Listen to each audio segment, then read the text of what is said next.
ini nggak kalah penting. Sebelum berkonten itu tentunya kita harus punya atau harus mencari topik. Nah, topik yang ideal itu nyarinya gimana? Coba.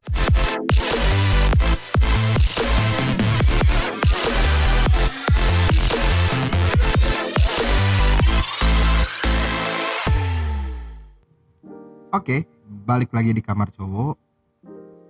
Tapi saya masih sendirian nih. Si Agung, aduh, masih skripsi, biarin lah ya. Dia suruh beresin skripsi, kita bahas topik selanjutnya, yaitu part berapa ya sekarang?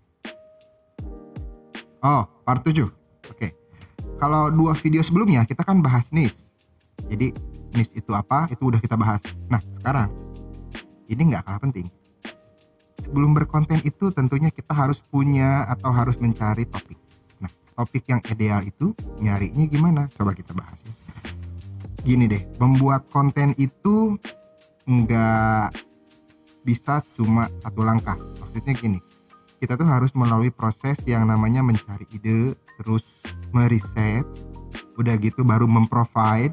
Nah, itu kan step by stepnya ada, jadi nggak bisa langsung ada konten, ada materi, upload, nggak bisa.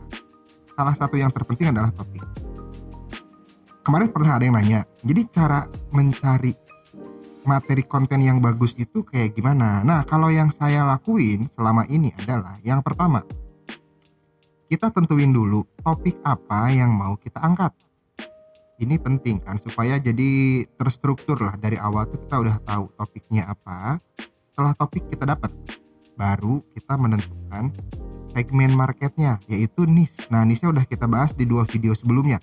Jadi kalian bisa tonton dulu video sebelumnya, baru kita lanjut ke, jadi yang belum nonton tonton dulu baru lanjut ke sini.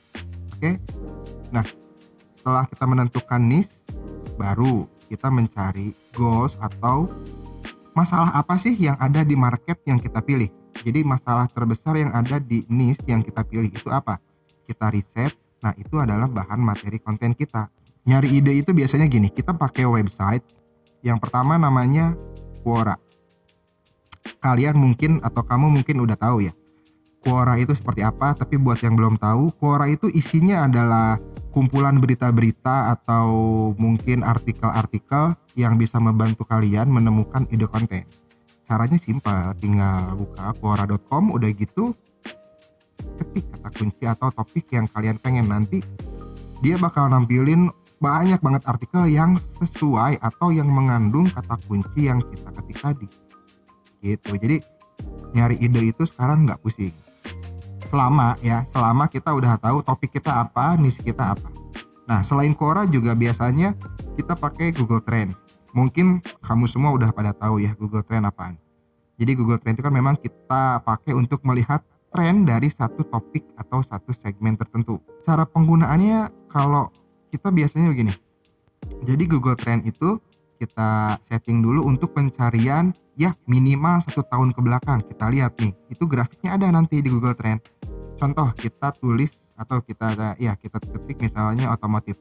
Nah, dari 1 tahun terakhir tren otomotif itu seperti apa? Apakah dia naik turun atau terus naik? Nah, dari situ kan kalian juga bisa menentukan topik ini atau niche ini sesuai atau masih relevan nggak buat kita angkat dijadiin konten.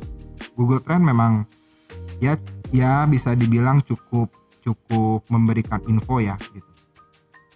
Terus selanjutnya juga ini ada yang namanya konten ideator. Konten ideator juga website. Nah, di sini kebanyakan yang ditampilkan itu adalah lebih ke news, lebih ke berita.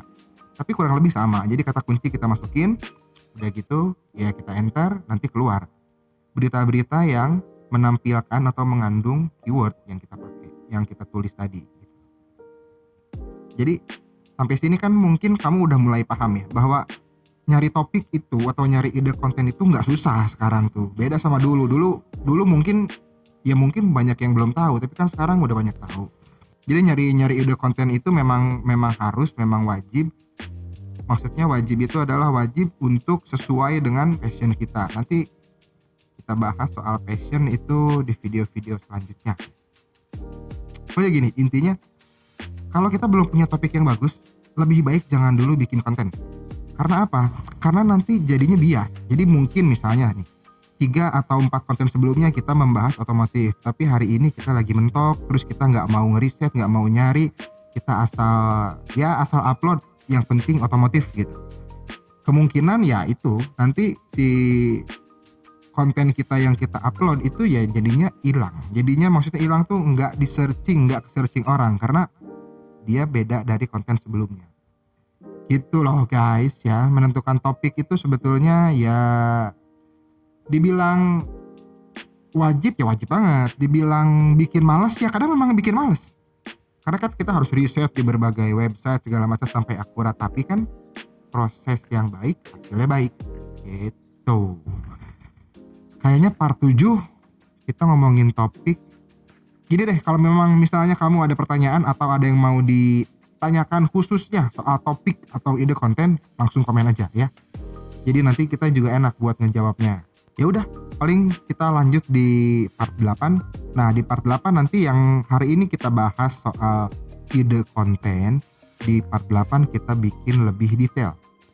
Sampai sini dulu video kali ini. Kita ketemu lagi di video selanjutnya, berarti di part 8 ya. Oke, close.